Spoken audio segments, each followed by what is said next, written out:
Welcome back, everyone. We're diving into something really fascinating today. Mm. It's where ancient wisdom meets modern science. Oh, I like that. Yeah, Yeah. we're going to be exploring the intersection of tuberculosis and Ayurveda. Okay.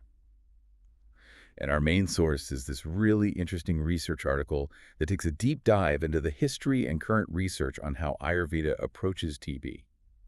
And it's pretty fascinating just to kind of like kick things off. Hmm.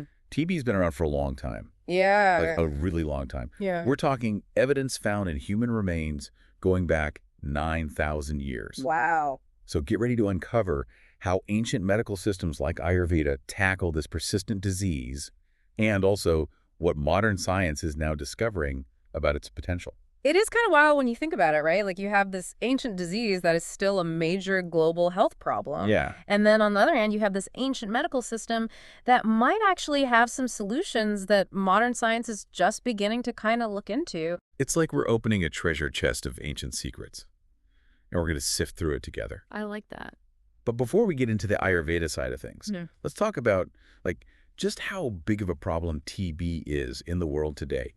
Did you know that it's one of the top 10 causes of death worldwide? That's right. And it's especially alarming because we're seeing this rise of multi-drug resistant TB. MDR-TB. Yeah, MDR-TB, exactly. Yeah. Which basically means it doesn't respond to the usual medications, so treatment becomes much harder. Oh, wow. Yeah, so it's a really serious threat, especially in places like India, which unfortunately carries the highest burden of new TB cases. And that adds like another layer to our deep dive today because Ayurveda has its roots in India, right? It does, yeah. And we can't forget about HIV and TD. That's it's a double whammy, right? It is. HIV really weakens the immune system, which unfortunately makes people much more susceptible to TB. So it's a Wow. dangerous cycle. TB further weakens the immune system, Oh, wow. making it even harder to fight off HIV. Right. So, addressing both threats together is super important, especially considering, how common HIV and TB are globally. Okay, let's rewind the clock a little bit. Okay. Our research article takes us back, all the way back to that 9,000-year-old archaeological site in Israel that we mentioned earlier. Yeah. And, finding TB in remains that old really highlights how long this disease has been with us. It's amazing, isn't it? And Yeah. we also know from ancient Indian and Chinese texts, Yeah. dating back 3,300 and 2,300 years, respectively, that people were aware of TB Yeah. and trying to treat it for, millennia. Yeah. So it gives you a sense of how widespread this disease has been throughout history. Yeah. Yeah. And then fast forward to the Middle Ages, TB was known as the king's evil. Mm. Can you imagine that? People thought that a royal touch could cure it. I know. It's funny, right? Yeah. Could you imagine going to a doctor today and being told, oh, to cure your TB, you need to find a king? I know. It's wild. It's kind of funny in a way. But it really shows how much we didn't understand about diseases back then, right? Right. It wasn't until the late 19th century when Robert Koch discovered the bacteria that causes TB that we finally started to unravel the mystery of TB. Yeah, and even then, developing treatments like the BCG vaccine and streptomycin, Right. that was a long and challenging journey. Yeah, it really makes you appreciate how far we've come in terms of medical science. But now let's bring Ayurveda into the picture. Okay. Ayurveda refers to TB as Rajaakshma, which means king's disease. I don't know, it's a pretty striking coincidence, don't you think? Considering the whole king's evil thing. Yeah, it's fascinating how different cultures, separated by vast distances in time, use this similar terminology for the same disease. Right. It really speaks to its impact throughout history Yeah. and how, for centuries, people have been trying to find a cure. Right. So Ayurveda views Rajaakshma as a disease of tissue wasting. Yeah, they call it Datukshai. Datukshai. Yeah. And this eventually leads to a weakened immunity. Yeah, which is Ojakshaya. Okay. So it's not just about, killing the bacteria. It's also about strengthening the body's natural defenses. Right, like building up your defenses against a siege, Exactly. not just fighting individual attackers. Yeah. So how does Ayurveda actually go about strengthening the body to fight TB? Ayurveda really emphasizes a holistic approach. They address the disease on multiple fronts. Okay. And they have this detailed system for classifying the progression of Rajaakshma based on the symptoms. Okay. And there are 3 stages: Charupa, Shadrupa, and Ekadashpa. So I'm guessing those names have something to do with the symptoms. They do, yeah. The names actually correspond to the number of symptoms present at each stage. Oh, Because like Charupa, meaning yeah. 3 forms, is Yeah. the initial stage with fewer symptoms. Okay, so what are some of those early signs? Like, what should we be looking out for? Well, in Charupa, you might experience like some discomfort in your chest and shoulders, maybe some burning sensations in your hands and feet, Oh, wow. and fever, things like that. Okay. But as the disease progresses to Shadrupa, meaning 6 forms, you start seeing additional symptoms. So that's when things get a little more serious. Exactly, yeah. That's when you might have like a cough, hoarseness of voice, maybe diarrhea, Oh, wow. things like that. So not good. No, not good. And then Ekadishrupa, Yes, 11 forms. 11 forms. That's right. That must be the most severe stage. It is. Ekadishrupa basically signifies that it's become more chronic. Right. And the symptoms are even more intense, like Mhm. chest pain, headaches, even coughing up blood. That's really scary. It is. He really kind of paints a picture of how devastating this disease can be if it's not treated properly. But what about the root causes? Right. Does Ayurveda say anything about lifestyle factors that could lead to Rajaakshma in the first place? Yeah, well, you know how Ayurveda is all about balance. Yeah. They believe that Rajaakshma kind of comes from these imbalances in the body. So things like a poor diet, stress, even suppressing natural urges, What do you mean by that? like, holding back coughs or delaying bathroom breaks. Oh, okay. Right. So they really saw this connection between the mind, body, and well-being long before, like, modern science started to, Exactly. catch on. Precisely. And that leads us to how Ayurveda actually approaches treatment. Yeah. Their goal is to restore that balance Mm-hmm. by nourishing and strengthening the body's tissues, improving digestion, and just boosting overall immunity. It's like a whole body approach. Yeah, it is. Are there any specific herbs or formulations that they traditionally used to do this? Oh, yeah, there are quite a few. Ayurvedic texts mention herbs like ashwagandha and papali, which are known for their immune boosting and rejuvenating properties. Okay. And then there's also a traditional formulation called vasagrita. Mm-hmm. It's a ghee-based preparation that's believed to be beneficial for respiratory health. Okay. And you might even be surprised to hear that Chyavanprash, that popular Ayurvedic jam, is also recommended for Rajaakshma. Wow, I always thought of that as just a general, like, health tonic. It is. I didn't realize it was used for something as serious as TB. It makes sense, though, right? Given its reputation for strengthening immunity. Yeah, it does. Yeah. And it's interesting because they specifically advise against using strong purgatives. Purgatives. Yeah, things that induce bowel movements. Oh, okay. They felt that further weakening an already depleted system was kind of counterproductive. Right. Yeah, So there was a wisdom to that, Well, that, you yeah. know, you don't want to further deplete someone who's already sick. exactly. Now, there was something in the research article that really piqued my curiosity. It mentioned recommending goat milk and even meat from jangle animals, which usually refers to wild animals. It is a curious detail. Yeah. You have to remember, these are ancient texts. Yeah. Dietary recommendations have evolved quite a bit. Right, of course. But it does make you wonder, like, what kinds of wild animals were they talking about? Right. And why did they think that was helpful? Maybe it had something to do with the nutritional content being different, or maybe there was some belief that it had some properties that were beneficial for healing. It's hard to say for sure. Yeah. The research article doesn't really go into detail about this dietary advice. Okay. It really shows, how much we can learn from these traditional practices, even if we don't completely understand them. Yeah, it adds a little bit of mystery. Definitely. So we've talked about the historical context, we've talked about these traditional approaches, but what about modern science? Right. Has there been any research into the effectiveness of these Ayurvedic herbs and formulations? That's where things get really interesting. Yeah. Because modern research is discovering a lot about these ancient remedies. Okay, I'm ready. Tell me more. Let's do it. Let's dive into the world of modern research All right, and we're see on. what it's all about. Let's go. So we've traveled through time, explored some of Ayurveda's traditional approaches to TB, Yeah. and now it's time to fast forward to the present and see how modern science is testing these ancient remedies. I'm excited. Yeah. Let's do it. Remember how we talked about the rise of multi-drug resistant TB? Yeah, that's scary. Well, that's where things get even more interesting, because researchers are looking to Ayurvedic herbs to see if they might have some answers.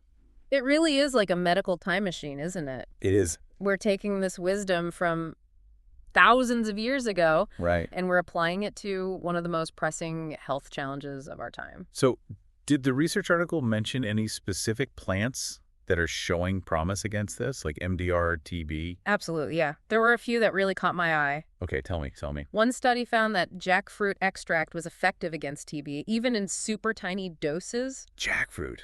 Really? Yeah, can you imagine the potential? Like, I always thought of jackfruit as just this delicious tropical fruit. I had no idea it had such powerful, like, medicinal properties. Yeah, you never know what Mother Nature has up her sleeve. So what other plant superheroes are out there? Okay, so get this. Sweet orange peel. Orange peels. Orange peels, yeah. Researchers found that the water-soluble part of its extract showed some pretty significant anti-TB activity. That's wild. I know, right? It makes you wonder what else is hiding in our fruit baskets. What else? Okay, so Barlaria buxifolia, which is a shrub native to India, Okay. demonstrated really strong inhibitory effects against TB bacteria. Mm. And then there's Alpinia purpurata.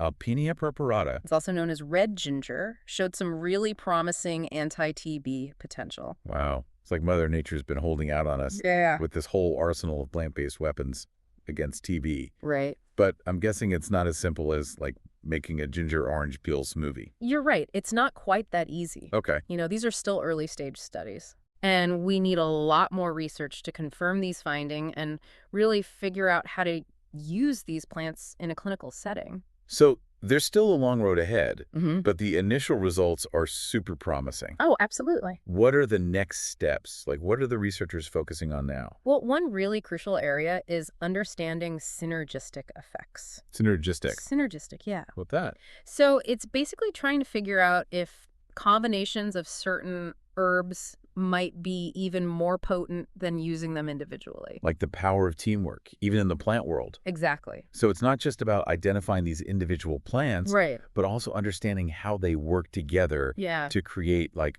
a more powerful effect against TB. Right. And it really aligns with Ayurveda's whole philosophy that Yeah. everything's interconnected. Yeah. So it makes sense that this principle would apply to herbal remedies too. So let's shift gears a little bit Okay. and talk about another big challenge with TB treatment, Okay. the potential for liver damage. Because it's like you need these strong medications Yeah. to fight the disease. Yeah.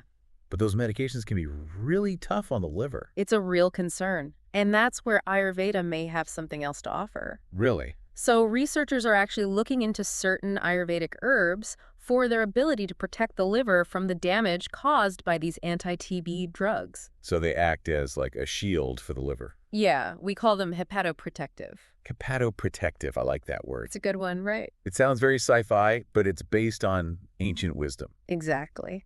So what are some of the herbs being studied for this superpower? Okay, so there's Rhodamyrtis tomentosa. Say that again. Rhodamyrtis tomentosa. Rhodamyrtis tomentosa. Yeah, it's a plant found in Southeast Asia, and it's shown some really promising results in protecting the liver from damage. So while the medications are doing their thing, Right. fighting TB, this plant's swooping in, saving the liver. Pretty much, yeah. So what other liver-saving heroes are out there? Well, even honey has joined the fight. Yeah. Well- So it's been found to have some pretty significant hepatoprotective effects, Mm. both preventing and actually reversing liver damage Wow. caused by these medications. So honey, this like sweet, sticky defender of our livers. I like that. Love it. What other herbs are being studied for their liver protecting potential? Well, there's neem, which is scientifically known as Azadirachta indica. Okay. It's a big one in Ayurvedic medicine. Yeah. And it's also showing a lot of promise in this area. Mm. And then there's Emblica officinalis, or amla, the Indian gooseberry. Okay. And that's another one that's proving to be quite effective at protecting the liver. So we've got potential weapons against drug-resistant TB, Yeah. and we've got this lineup of liver-protecting heroes. We do. It sounds like Ayurveda is offering this, like, multi-pronged approach to tackling this disease. Yeah. But have there been any clinical trials, like trials on actual people? Because I'd love to hear about some real-world success stories. You read my mind. That's exactly what we're going to explore next. Okay, hit me with them. All right. I'm ready. Let's go. Okay, lay it on me. What kind of amazing clinical trials are we talking about here? All right. So get this. One study focused on a patient with drug-resistant TB. The kind that doesn't respond to the usual meds. Exactly. They tried everything, but nothing seemed to work. So what do they do? They decided to try a traditional Ayurvedic formulation called Mahalaxmi Vilas Rasa. Mahalaxmi Vilas Rasa. Yeah, try saying that 3 times fast. I don't even know if I can say it once. Oh, no, it's a mouthful. but the results were really positive. So this ancient formula actually helped someone modern medicine couldn't. It seems that way, yeah. That's amazing. It's like Ayurveda might be offering hope where conventional treatments have failed. It's definitely an area that warrants further investigation. Absolutely. Were there any other examples of this kind of success? Oh yeah, there's another case I wanted to tell you about. It involved a 58-year-old woman who developed paralysis in her legs as a complication of TB. Oh, wow. I can't even imagine. That must have been so difficult for her. Yeah, it's a pretty devastating complication. So what did they do for her? She underwent this combination of Ayurvedic treatments, Okay. including oral medications and panchakarma therapies. Panchakarma, what's that? It's basically like a really intense detox and rejuvenation treatment. So like a total body reset. Pretty much, yeah. And what happened? Did her condition improve? It did actually. After about 3 months of this combined approach, she experienced complete relief from her back pain, the tingling, numbness. Wow, that's incredible. Yeah, and she even regained muscle strength and started eating better, which led to some healthy weight gain. So she went from paralysis to regaining strength and mobility. That's a huge turnaround. It really is. It's amazing to see how Ayurveda can address these really complex cases. It's not just about killing the bacteria. Right. It's about restoring the body's balance and well-being. It's that holistic approach we were talking about. Exactly. Are there any examples of Ayurveda being used alongside, like, in conjunction with conventional TB treatments? Yeah, there's a study where TB patients who were already undergoing DOTS therapy, which is the standard multi-drug regimen, Yep. were also given Bringarajasava. Gringarajasa. It's an Ayurvedic herbal tonic. Okay. And the results showed that the tonic actually significantly improved weight gain in these patients. So it's like the conventional meds are doing their job, attacking the bacteria, and then the Ayurvedic tonic is coming in to support the body's recovery. Yeah, kind of like giving the body an extra boost. Makes sense. Yeah. Especially consider how TB can really take a toll on your energy and appetite. Right, exactly. It's really fascinating to see how ancient wisdom is being validated by modern science. I know, it's pretty cool. It's like we're rediscovering these ancient secrets and finding new ways to apply them. And potentially changing the landscape of TB treatment. But with any new approach, there are always challenges. Oh, for sure. Like, what are some of the things we still need to figure out before we can really integrate Ayurveda into mainstream TB treatment? Well, first and foremost, we need more research, large-scale clinical trials. Okay. With rigorous scientific methodology, we need to really understand dosages, Right. potential drug interactions, long-term effects. And of course, patient safety is paramount. Absolutely. That's always the top priority. So it's about bringing together ancient wisdom and modern science. Yeah, finding that sweet spot. Using the best of both worlds. And what are some of the key benefits you see emerging from this collaboration? Well, just imagine a world where we have new weapons to fight drug-resistant TB. Right, that would be huge. It would be revolutionary, especially Yeah. for all those people who aren't responding to conventional treatments. And, we can't forget about the potential for strengthening the immune system, Absolutely. especially for people with weakened immune systems due to HIV or other conditions. Exactly. A stronger immune system means a better chance of fighting off TB. And let's not forget about minimizing side effects from the medications themselves. Right. If we can protect the liver, patients might be able to tolerate stronger treatments. Which could lead to even better outcomes. Exactly. Well, this has been an incredible journey, hasn't it? It really has. From ancient archaeological sites to cutting-edge labs. We've covered a lot of ground. We've explored the history of TB, the potential of Ayurveda. And what the future might hold. It's been a truly fascinating deep dive, and we encourage all of you listening to keep exploring this world where ancient wisdom and modern science intersect. Who knows what other secrets we might uncover? Thanks for joining us on this incredible journey.